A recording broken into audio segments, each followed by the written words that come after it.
Hello, everyone, and welcome to the Petty Details of Auto Claims. Today, I have a special guest. This will be Micah, my baby boo boo Micah. Right, right. He is behind the scenes. He runs it all for us. You probably will talk to him if you call into our office. He helps Justin a lot with appraisal class stuff. He runs books behind the scenes. He does a little bit of everything. And so we wanted to bring him on to talk about what we do together, basically, which is how we help people in the background behind Justin. A couple of success stories that we've had I think just this week or last 2 weeks, really. I just pulled up like our latest ones. And so, Micah, tell them a little bit about what you do. Oh gosh. A lot of keeping them happy. At bay. Um, just a lot of talking to customers and just support type stuff Yeah. and running diminished value books and stuff like that. Yeah, A comp. lot of that stuff. You do a lot of talking to appraisers Mhm. and Negotiating yeah, sometimes yeah. So he's learning a if they're lot. easy. Yeah. Well, you've done some hard ones too, but you started with us. How long have you been with us? A year and 2 months A now. year and 2 months.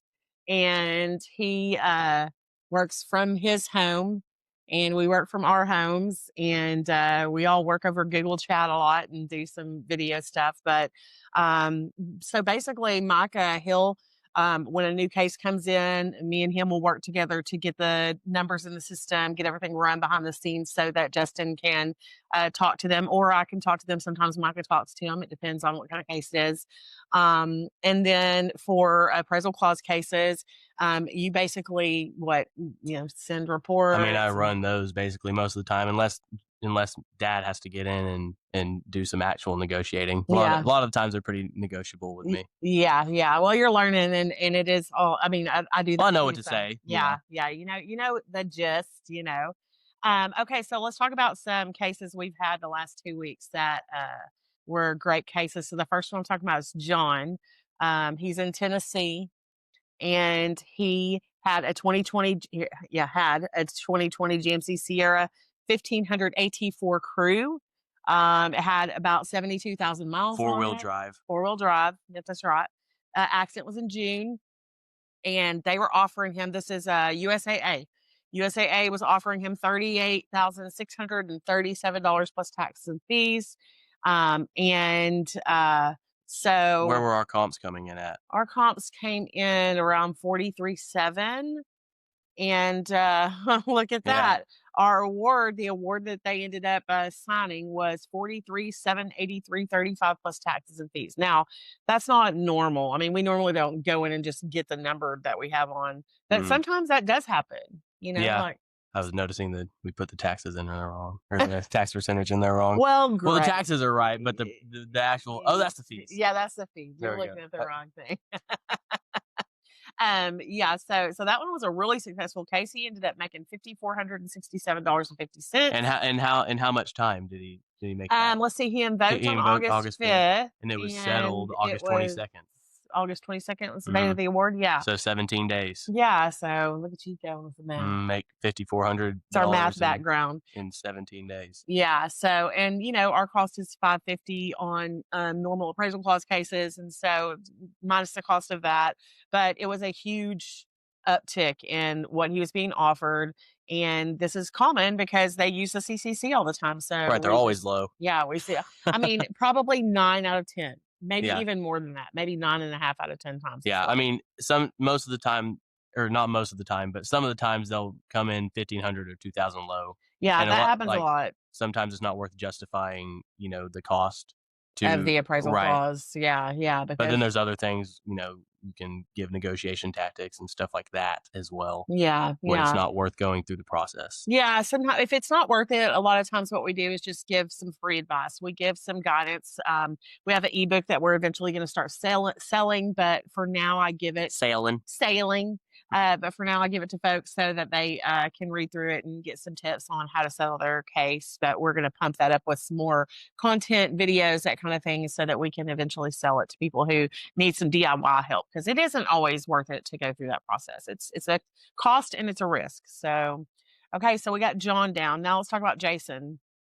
So you want to talk about Jason? Yeah, let's see here. Is that okay? So he's in Spring, Texas. He's in Texas. Oh, I remember this one. It's a Oh good one. gosh, this appraiser usually doesn't do this. No, he's hard to work against. He definitely is difficult. Okay, tell him what kind of car. Yeah, it's a 2023 Land Rover Range Rover P400 SE with only 22,000 miles, basically 23,000. And the accident was in May, at the end of May. And they were offering him 97,000. And go down to our comps. Our comps average initially was a little lower. We found a higher one, but like you can go down, like we were finding comps within the like 102 range. We also found a couple higher ones. We found one that was at 115. So we ended up being at like 106. Yeah, and his has a wrap. His has a ceramic wrap. It's got some stuff, so we sort of had to 106, and then we adjusted for the ceramic wrap and all the other credits. Yeah. But then he invoked what day? July 28th.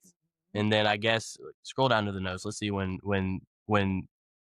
no, I mean like scroll down. Oh, down to the next. Yeah, when did he send us? On August 11th.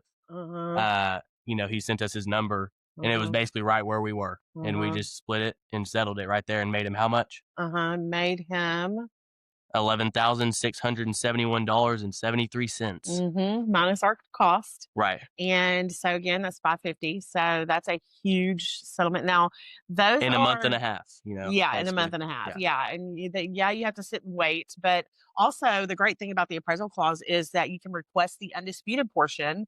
And so you're not just sitting there waiting for all of your money. You're just waiting for the portion that you think they still owe you.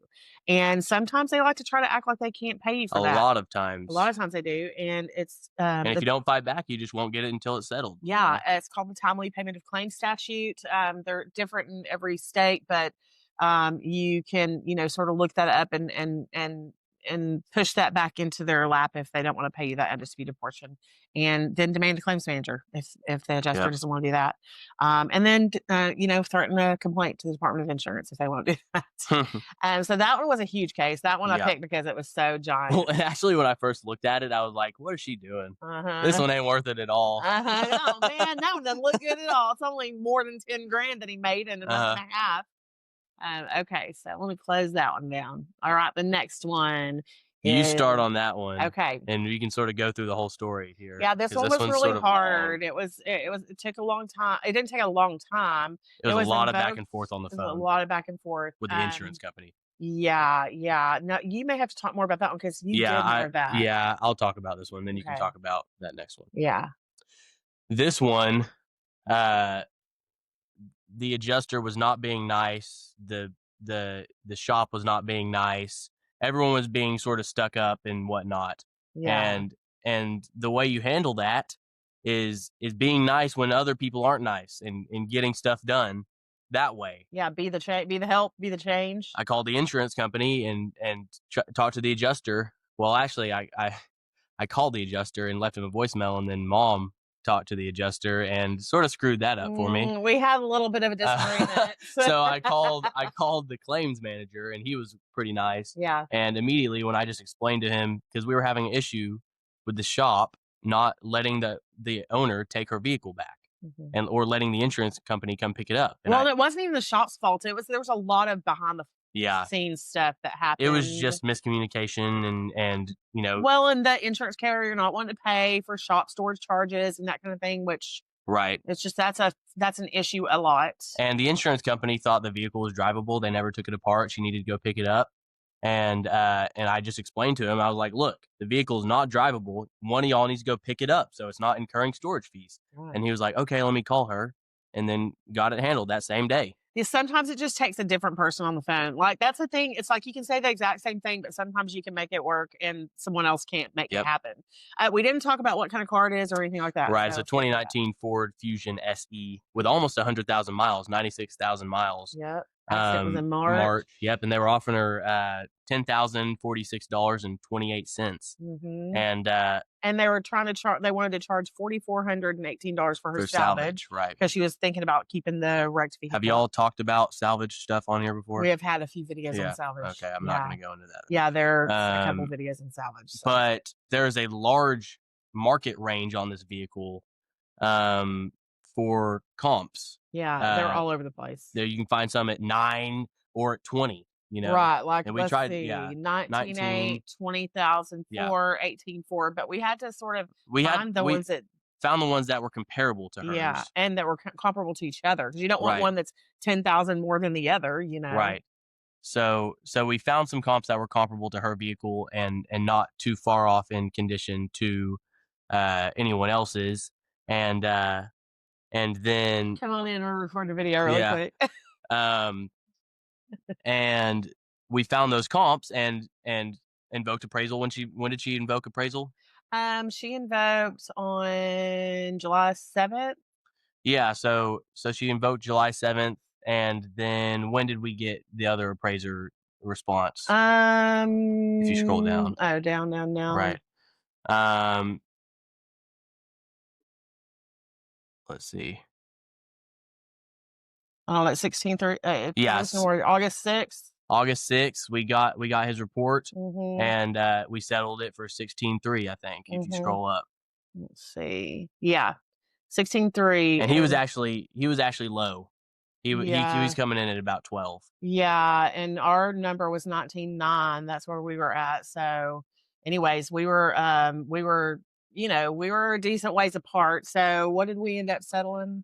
We recovered 66.44.58. Yeah, so still good. Yeah, not as good as we want, of course, but still better than a lot. Yeah, that was a good case though, because she really needed the help at the time. Her brother had just passed away, and so she was and I believe they might be like African or Nigerian. They're from another country, and so she was going to have to get her brother back home, and like it was a lot of stuff, and so she was really stressed and really upset, and she was going through a lot in her case, and so anyways, we ended up getting that one settled for her, and she was so thankful. She called in, and she just like was just overwhelmed with gratitude, because she really needed that help at the time. So that one was really good.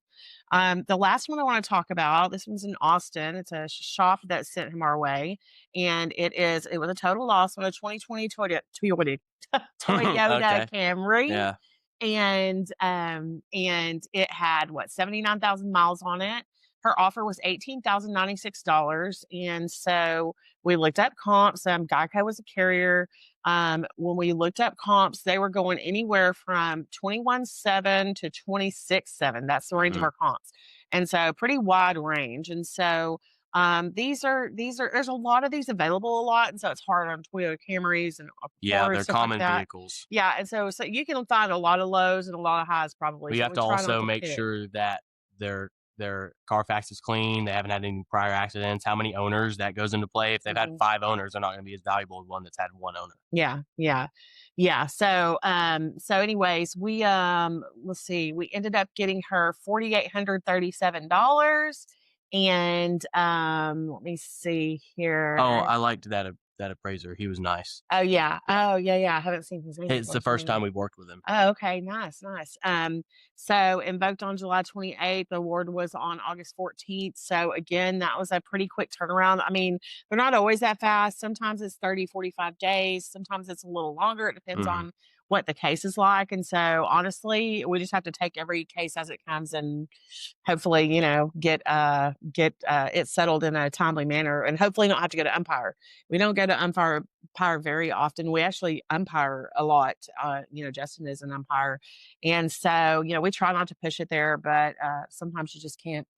Sometimes it's unavoidable if they're being ridiculous. That's right. You got to just hold your ground. That's right. Well, you get to meet Micah today. We're so excited for you to finally meet Micah. And if you ever call us, you'll probably hear his voice, my voice. You'll probably hear Justin's voice too. So thanks for your support. Thanks for coming back. And if you'll like, share, comment, ask us any questions you might have, we'll be happy to get in there and answer your questions. So thanks so much. We'll see you on the next video. Bye.